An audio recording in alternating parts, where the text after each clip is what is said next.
Hey, what's up, everybody? Happy Monday, and welcome to episode 40 of the Josh Diaz vlog.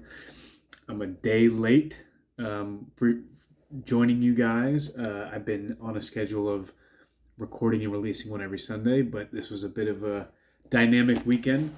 So, without further ado, the main topic that I want to cover today is finally to get a little bit into this book right here called Freedom of Choice by Milton Friedman.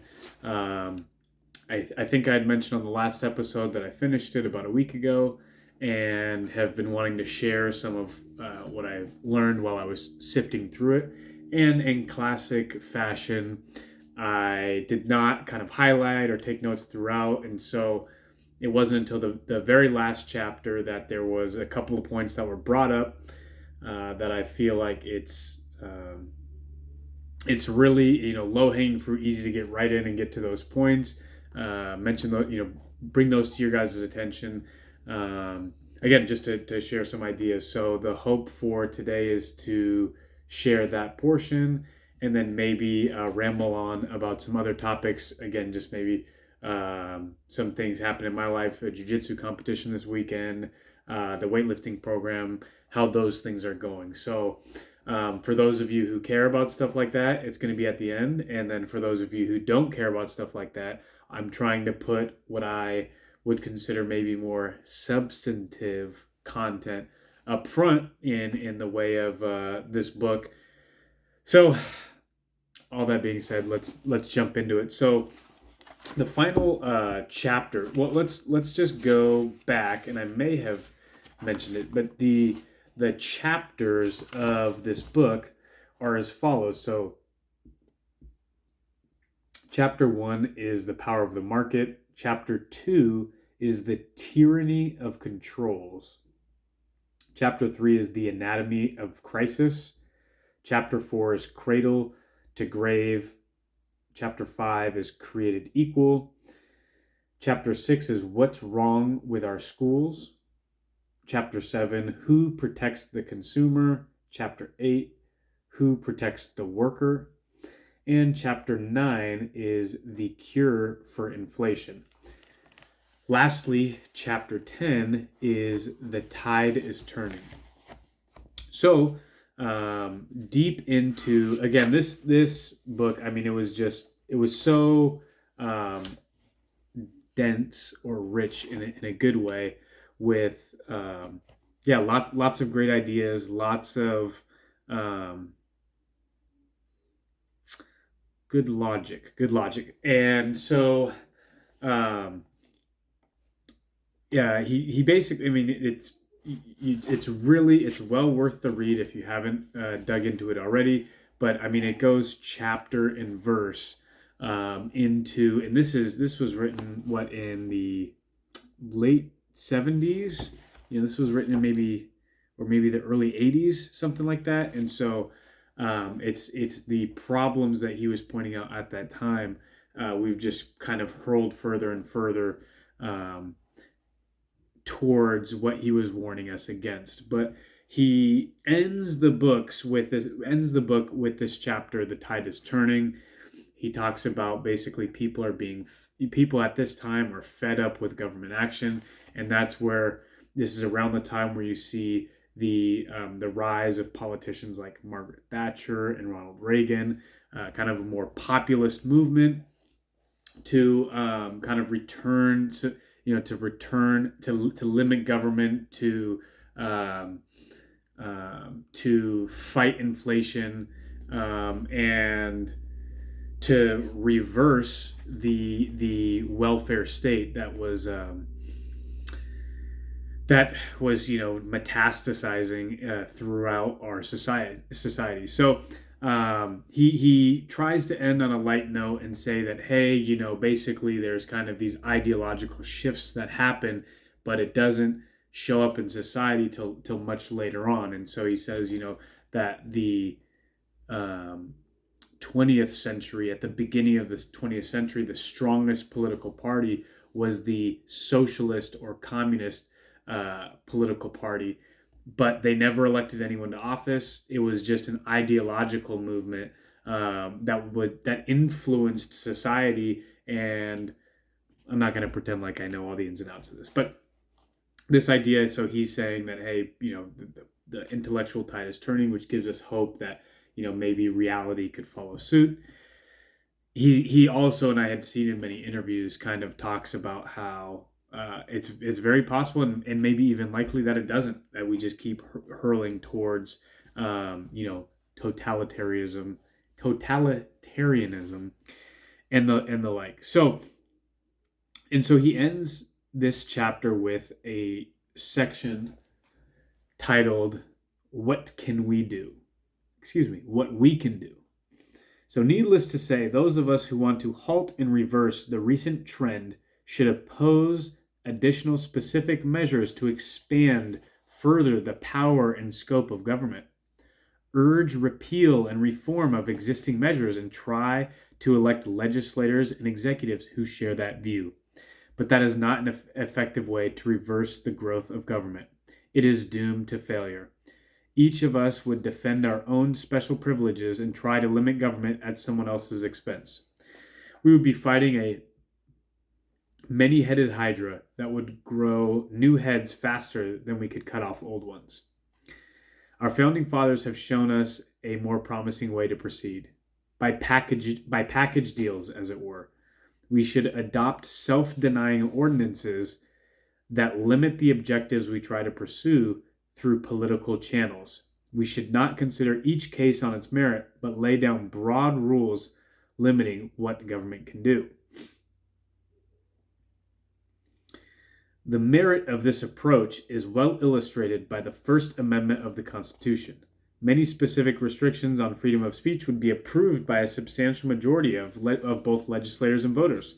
A majority would very likely favor preventing Nazis, Seventh-day Adventists, Jehovah's Witnesses, the Ku Klux Klan, vegetarians, or almost any other little group you might name from speaking on a street corner. The wisdom of the First Amendment is that it treats these cases as a bundle. It adopts the general principle that Congress shall make no law abridging the freedom of speech. No consideration of each case on its merits. A majority supported it then, and we are persuaded a majority would support it today.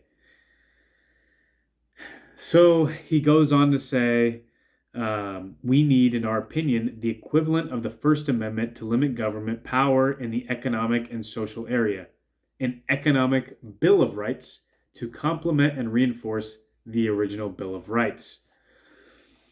So the incorporation of such a Bill of Rights into our Constitution would not in and of itself reverse the trend towards bigger government or prevent it from being resumed any more than the original Constitution has prevented both a growth and a centralization of government power far beyond anything the framers intended or envisioned. A written constitution is neither necessary nor sufficient to develop or preserve a free society. Although Great Britain has always had only unwritten, end quote, constitution, it developed a free society. Many Latin American countries that adopted written constitutions copied from the United States practically word for word have not succeeded in establishing a free society. In order for a written, or for that matter unwritten, constitution to be effective, it must be supported by the general climate of opinion among both the public at large and its leaders. It must incorporate principles that they have come to believe deeply, so that it is taken for granted that the executive, legislative, and the courts will behave in conformity to these principles. As we have seen, when that climate of opinion changes, so will policy. So, he acknowledges that, the words are only as good as public opinion that will support it. And so I just thought it was fascinating to go into the actual amendments that he suggests. So, let's see. Yes, okay.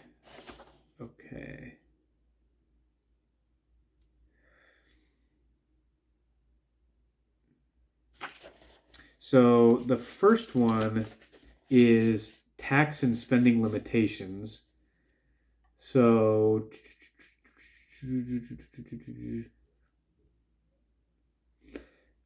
and essentially he cites the fact that 5 states had already adopted by 1979. 5 states had already adopted amendments to their constitutions that limit the amount of taxes that the state may impose, or in some cases, the amount that the state may spend. And this is a really important point. I think that Milton Friedman kind of throughout his time really emphasizes that on a federal level, the most important thing to look at is government spending, not taxation, because sure, that's maybe the most that hits closest to home, but ultimately any which way the government spends resources is a way that it's squandering, or any way that it spends money is a way that it's squandering our resources. And because they have a printing press, which states do not, limiting taxes will only kind of squirm them into other methods of spending money that don't require them to raise taxes. So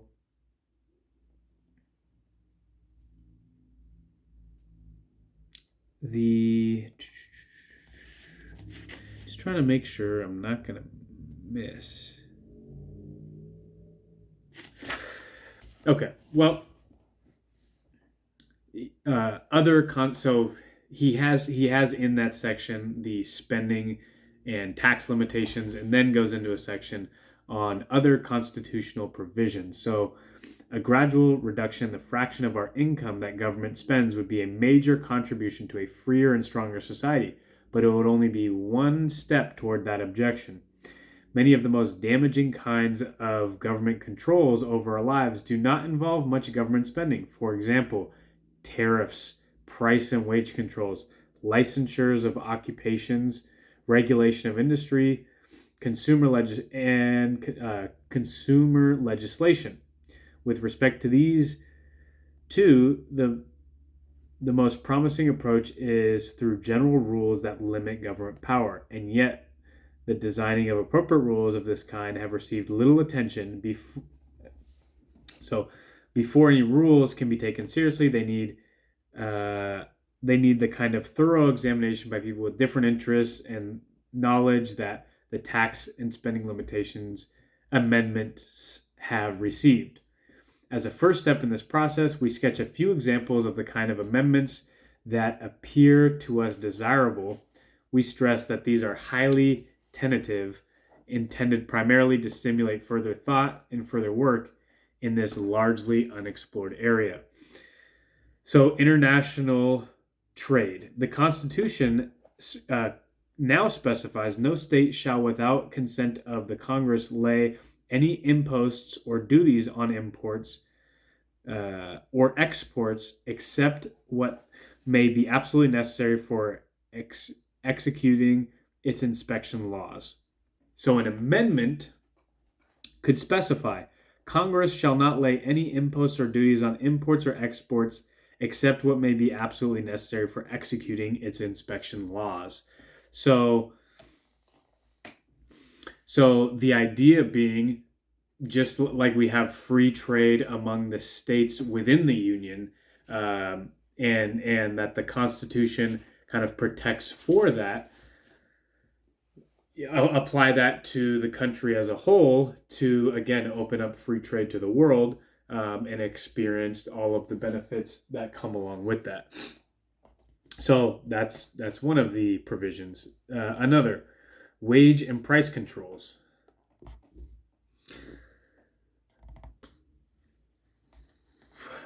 We need here the exact, so I'm skipping ahead a bit, and here's the provision, or first he explains, we need here the exact counterpart of the First Amendment. So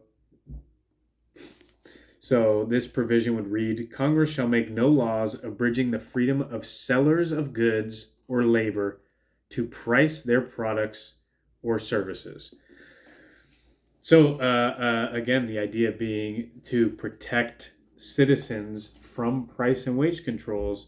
We would all agree that Congress shall make no law abridging your freedom as a seller to price your goods or services. Okay, so moving on, occupational licensure. And here he says the counterpart is in its text is what prohibits actions by states or the 14th Amendment. One suggestion is no state shall make or impose any law which shall abridge the right of any citizen of the United States to follow any occupation or profession of his choice. Quick intermission for a little Soleil sparkling water drink.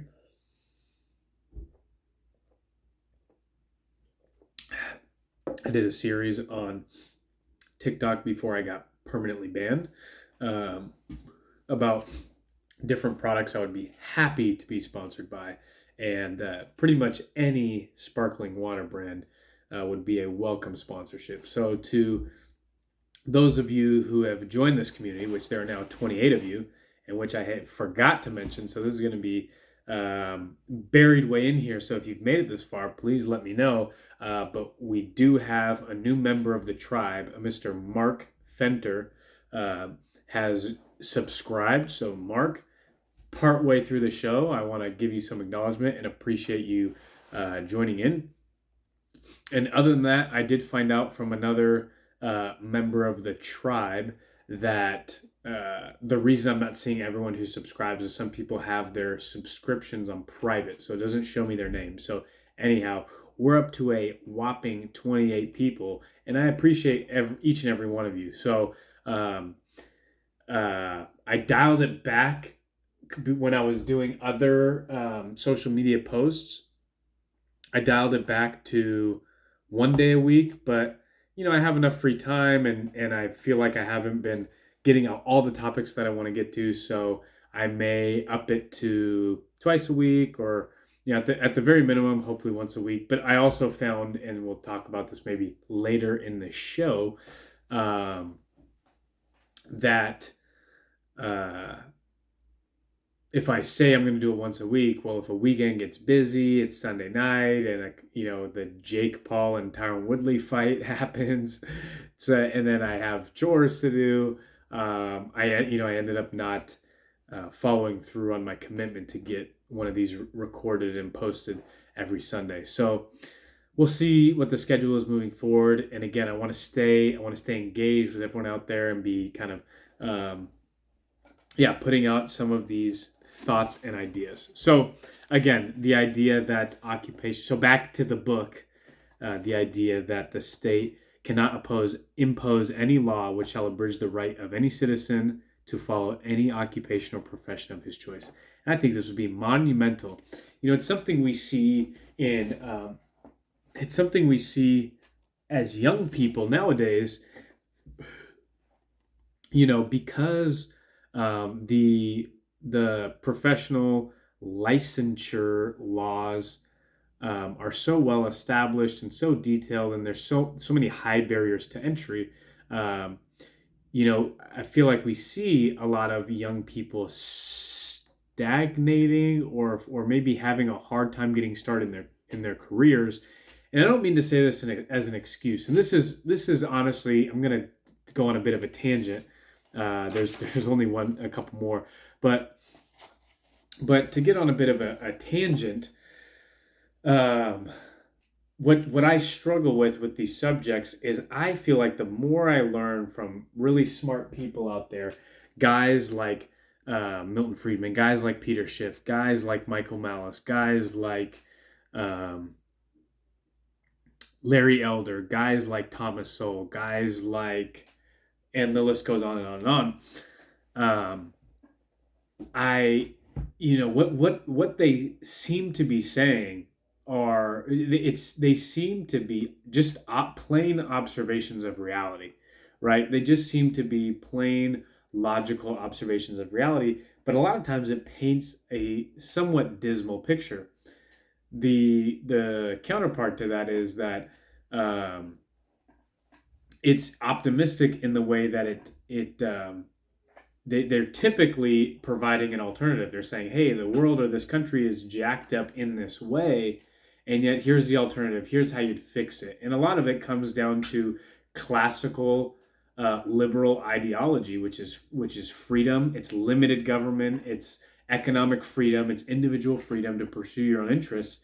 And so what I have a hard time reconciling is, I think for my whole life, I have always felt like opportunities are endless, that, you're the only one that can hold yourself back, and that there's always a way. There's always, there's no limit to people's capacity in a sense of what they're able to accomplish if they're persistent enough, if they put in the hard work. I've just always felt like there's a lot of great and fulfilling things to do in life, and that any coming up short of that in any way, shape, or form is an excuse. And so that's what I have a hard time reconciling, is to identify what I think, or to sign off on these observations about the world of what do hold people back, what do hold people down. But then on the other side of my brain going, well, I can't let that thinking seep in too far into my own brain to hold me back, because I don't want to be, I don't want to subscribe to that way of thinking for myself. And so I think, I think maybe what it comes down to is just thinking that, hey, no matter what, there's going to be obstacles, and no matter what, I have to accomplish what I set out to in life. But it doesn't mean I can't also recognize that there's barriers in the way for other people, that if we just remove those barriers, we'd all be better off for it, or there'd be less wasted energy or less wasted time for us to get to where we're going. So anyways, I just figured that was worth mentioning. So we've done trade, occupational licensure, and this next one is called a portmanteau free trade amendment. The three preceding amendments could all be replaced by a single amendment patterned after the Second Amendment to our Constitution, which guarantees the right to keep and bear arms.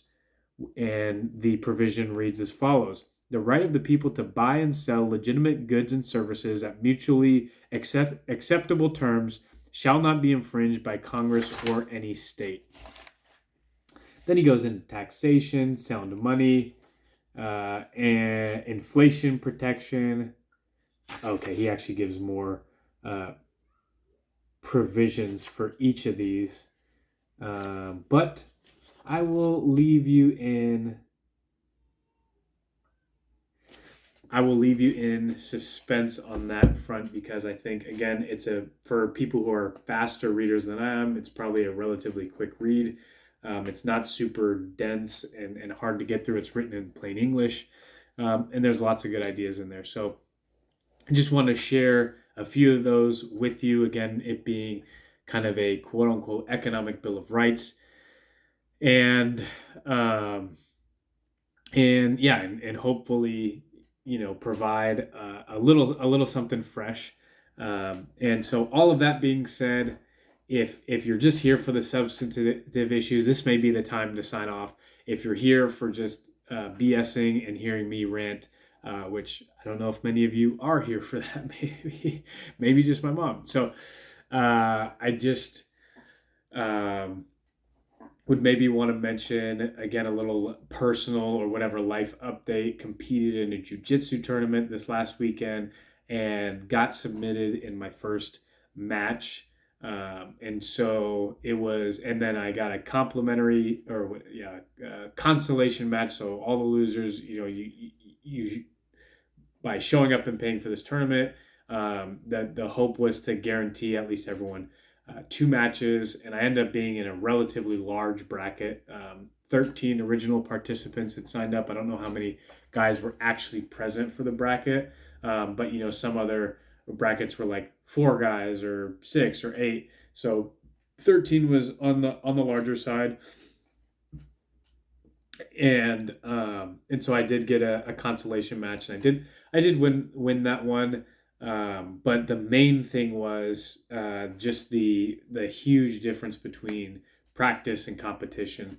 And it's not something I've had an opportunity to do a lot of, and I would like to do a lot more. And it was very enlightening to just have a bunch of weak areas of my game exposed. And when it comes down to it, it's just a hobby. It's just a sport that I like to do and practice on the side. Lots of benefits to it. But obviously not any kind of professional level competitor in the sport. So just doing it as a hobbyist, but had a great time with it. And so, I mean, I guess maybe the thing to share, or thing I've kind of contemplated this weekend, is that, hey, it's good to put yourself in positions that, in positions in life like that push you, that put you outside of your comfort zone. Um, because, hey, the worst that's going to happen is you're going to, walk around for the next couple of days with a bit of a sore elbow. So it was cool. Learn, or didn't actually, well, learned a lot. Had some areas of my game exposed, and know that those are the ones that I need to work on. So I'm looking forward to getting in the gym and to working on those specific things. Um, but that being said, back to the COVID craziness. Here we are on day 548 of 2 weeks to flatten the curve, and it's coming back.